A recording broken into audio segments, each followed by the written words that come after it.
Oi, oi, gente. Agora eu vou explicar para vocês como fazer uma simulação. É basicamente um projetinho bem tranquilo, que é o do Blink. Como vai ser a primeira coisa que vocês vão ver prática, vou tentar passar bem lentamente, porque como a gente está fazendo aula gravada, não tem como a gente saber se vocês estão acompanhando certinho. Mas assim, indico vocês tentarem ver o vídeo às vezes uma vez e replicar em casa, ou tentar replicar ao mesmo tempo, sei lá, abrir duas abas diferentes. Não sei, como vocês acharem melhor. Bom, a gente vai fazer o Blink, que é basicamente um piscar, onde a gente tem um circuito que é bem simples, ele apresenta só um LED, um resistor e os fios que estão ligando a protoboard com o Arduino, e a gente faz esse LEDzinho piscar, literalmente acender e apagar. É... Vou passar aqui para o Tinkercad, tá? O código do Blink que vai ficar aí para vocês no slide. Vou passar aqui rapidinho pro Tinkercad. Aqui eu tô com o meu circuito já pronto, tá? Mas como vocês ainda não mexeram no Tinkercad, eu vou dar uma visão geral de como criar circuito e etc. Bom, basicamente aqui você tem uma aba de projetos 3D, aba de circuito e de blocos de código. Tá até bem meio diferentezinho. A aba de circuitos tem bastante, que foram tanto do ano passado, que a gente deu aula, quanto quando eu era caloura e tinha o que a gente fez também. E essa lições aqui é uma aba que eu não sei ainda. Ah, tá. Agora o lições está com alguns modelinhos prontos já. Tanto do circuito quanto 3D. Bom, vamos criar uma coleção. Eu aqui já tenho uma coleção criada, que é da aula do Arduino. E aí eu vou criar um circuito, tá? Que já tem vários os circuitos já implementados, mas eu vou criar um novo com vocês.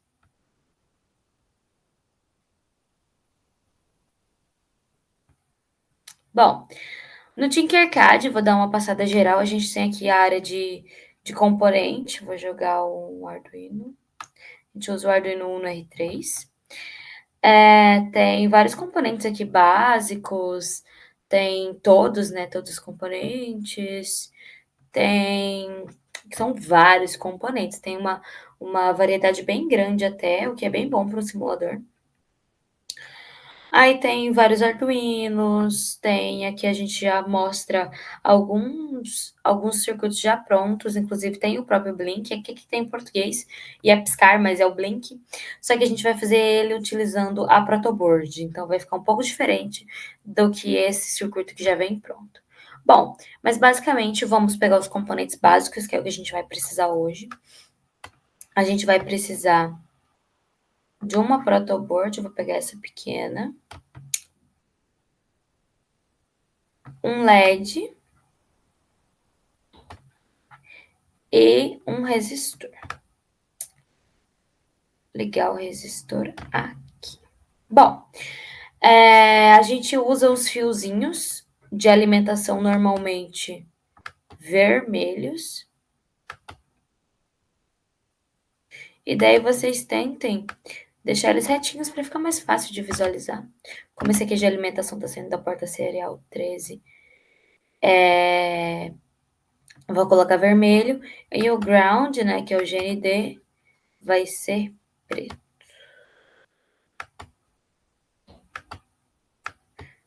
Gente, tem um tempinho que eu não mexo no Tinkercad. Ele tá bem diferente, tá bem fofinho. Vocês podem mudar a cor aqui em cima. E aqui no meio, eu vou estar ligando o catodo do meu LED por um fio que vai ser verde, porque é uma área neutra. Ele vai estar basicamente passando daqui, né, dessa linha, digamos assim, para cá, para ter resistência.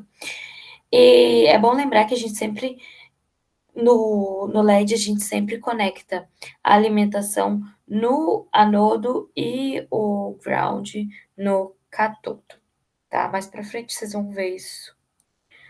Mas basicamente de circuito é só isso que a gente precisa. Para vocês conseguirem ver a área de código, você tem que colocar uma placa programável, no caso aqui, o Arduino no R3. E no Tinkercad a gente consegue programar de três maneiras, que é em blocos, em blocos mais texto, que é algo bem interessante, e em texto, que é o que a gente vai ver agora, que é o mais legal, digamos assim. Daí vocês vêm e apagam todo esse código, senão a aula vai ficar sem graça.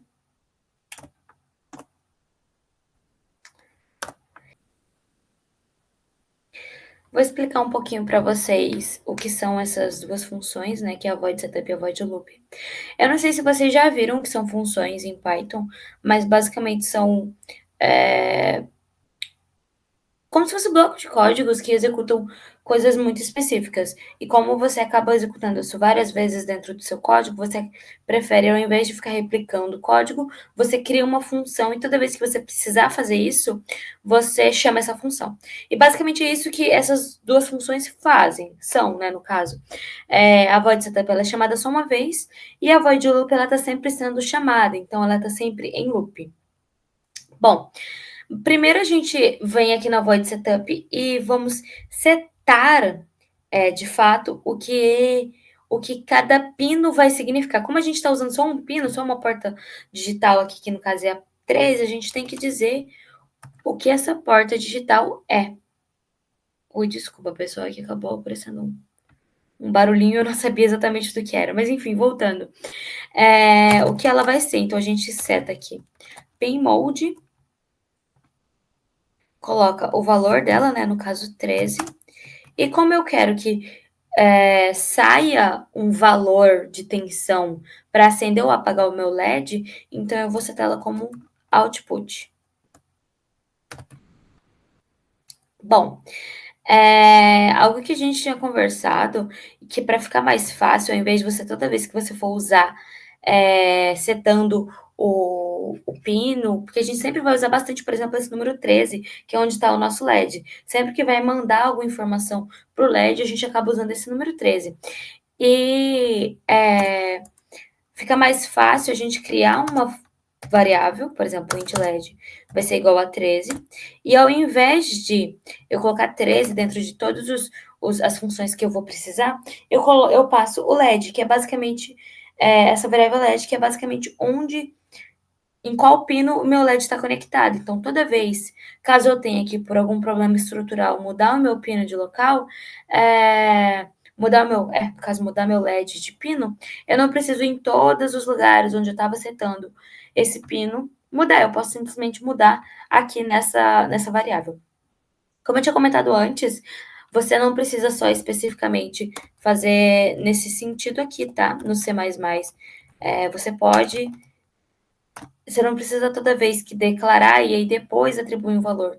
Você pode fazer igual a gente estava fazendo aqui antes, tá? Você pode já declarar atribuindo um valor, não tem problema algum. Bom, para a gente acender esse LEDzinho, a gente vai estar usando a Digital Write, que ela é basicamente uma função que passa os valores, né, pelo pino digital. E daí a gente coloca são dois parâmetros, qual é o pino que a gente quer mandar e qual é a tensão que a gente quer mandar. No nosso caso aqui, a gente quer que ele acende, então a gente manda high. Agora a gente já consegue iniciar uma simulação, tá? Deixa eu passar aqui para vocês. Ele basicamente vai acender. Ele acende e fica aceso, que é isso que a gente mandou ele fazer até agora. Aqui tá o tempo de simulação, né? Vou parar a simulação e a gente vai brincar mais um pouco nesse código. Bom, como a minha ideia aqui é ele apagar, eu preciso passar algo para apagar ele, né? Então, a gente pode passar um digital write, só que ao invés de passar a tensão high, a gente vai passar a tensão low, né? No caso, ao invés de estar passando 5 volts, ele vai passar 0. E aí a gente vai iniciar essa simulação. Só que se vocês derem uma olhada aqui, ele só fica aceso, porque vamos lembrar que esse daqui a gente está dentro do void loop, e o void loop ele está sempre sendo chamado, então ele passa um digital write high, ele passa os 5 volts, e aí ele passa os 0 volts, só que aí ele já passa os 5 volts de novo, tipo, logo em seguida. Então ele acaba nem apagando. Então parece simulação e dá uma mexidinha no código para ver se a gente consegue fazer ele piscar. Dentro do Arduino, né, do C++, a gente tem uma função que chama delay, que ela basicamente faz o sistema ficar da maneira como ele está,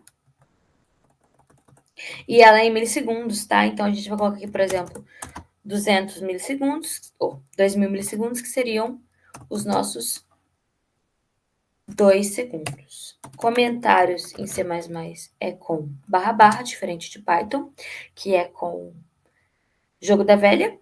E você consegue comentar um grande bloco de código. Já vou mostrar isso agora, que é basicamente isso. É uma coisa que o Python perde muito, tá?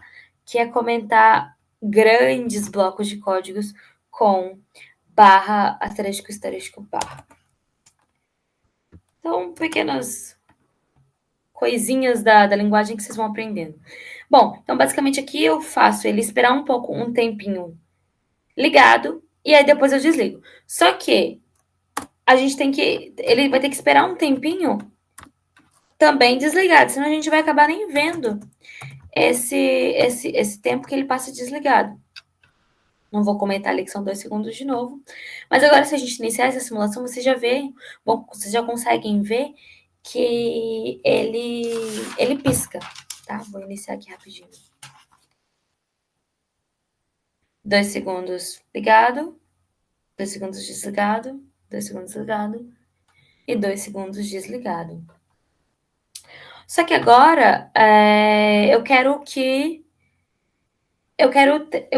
ter noção escrita, eu quero que me printa como o meu LED tá. Então a gente vai usar o monitor serial que tá aqui embaixo, tá? E aí para codar nele a gente precisa dar um serial begin, que é basicamente iniciar uma porta serial.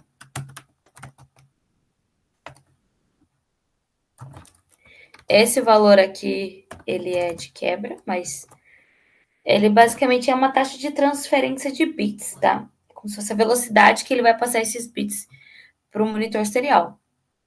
E daí, para efetuar aquele print, a gente usa uma sintaxe um pouco diferente do print que a gente tem em Python e até no C++ puro. É bem parecido com o de Java, não sei se alguém já viu Java aí, mas é bem parecido com o de Java, aí entre aspas duplas, né, porque a gente está passando uma cadeia de caracteres. LED ligado. Ops, gente, que rolou aqui? Enfim, voltando. LED ligado. E aí, quando o meu LED desligar, ele vai printar para mim LED desligado. Vamos lá, vamos iniciar uma simulaçãozinha. Agora a gente vai ter que diminuir aqui para conseguir ver o LED. Vamos conseguir, mas a gente consegue ver aqui LED ligado e LED desligado. Ele continua piscando e piscando e a gente consegue ver aqui o print que ele tá dando. Não tô conseguindo diminuir ali pra gente conseguir ver tudo ao mesmo tempo. Mas é basicamente isso em questão de código. Agora eu vou dar uma pincelada, umas coisas que vocês viram nas aulas passadas, que é esse resistorzinho, porque eu só coloquei o resistor ali e deixei, né? Se você clica em cima do resistor, você consegue nomear ele, isso para projetos grandes é bem interessante, mas como a gente está trabalhando só com um, não tem necessidade. E você consegue alterar a resistência dele. Aqui a gente está com um resistor de 1.000 ohms, basicamente. Se a gente colocar um resistor de mudar aqui para só ohms ao invés de quilo-ohms, colocar um resistor de 500. Na simulação a gente não consegue ver, mas ali no presencialmente, você conseguiria ver o quanto o LED ele vai brilhar mais forte, porque a gente diminuiu a resistência. Então quer dizer que está passando maior, está passando mais corrente.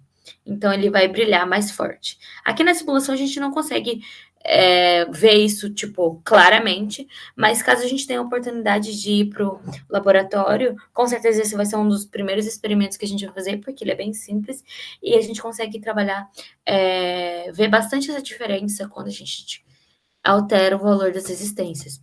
E agora, fazer uma coisa que é considerada erradíssima, tô diminuindo muito essa resistência, bastante.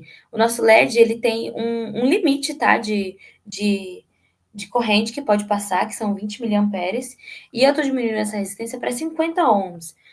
Se eu não me engano, vai estar passando 26 miliamperes. Eu vou começar a simulação. Vocês conseguem ver aqui que ele dá um sinalzinho aqui, tipo, não tá correndo bem.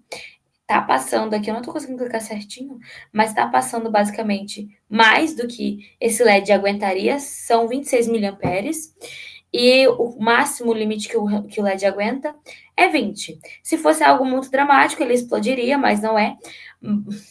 Ou seria, né? Não consigo dizer exatamente qual resistência no resistor para um LED explodir, mas você com certeza está diminuindo a vida útil do seu equipamento quando você está trabalhando com limites maiores do que o que é recomendado pelo fabricante.